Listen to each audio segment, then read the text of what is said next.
Avec cette question également ce matin, qui est la question de l'énergie.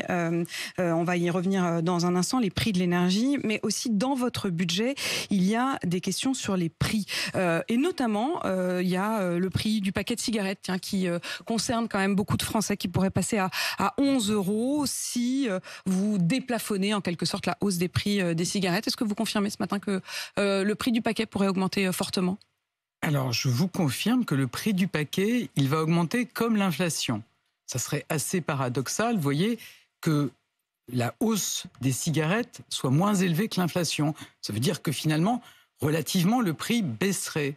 Compte tenu de l'impact sur la santé du tabac, je pense que ça serait peu compréhensible. Et donc, on a prévu en effet d'indexer le prix du paquet de cigarettes sur l'inflation. Le prix des autoroutes, les tarifs du péage qui vont mécaniquement augmenter de 7 à 8%. Vous avez aussi été ministre des Transports. Est-ce que vous allez tenter, et est-ce que vous en avez les moyens, de bloquer cette hausse qui interviendrait au 1er février? Je vous confirme que le ministre chargé des Transports va réunir les présidents des sociétés d'autoroutes pour regarder avec eux comment on peut amortir cette hausse.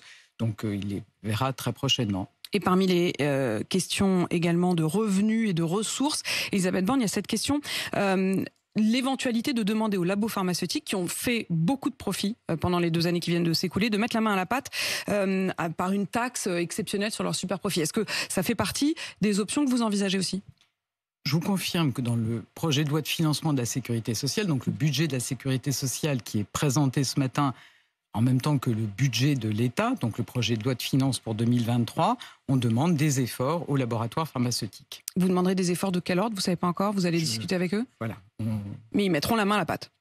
On peut tous constater qu'effectivement, ils ont réalisé un chiffre d'affaires important du fait de la crise sanitaire. Et donc aujourd'hui, je pense que c'est important qu'ils participent à l'effort collectif.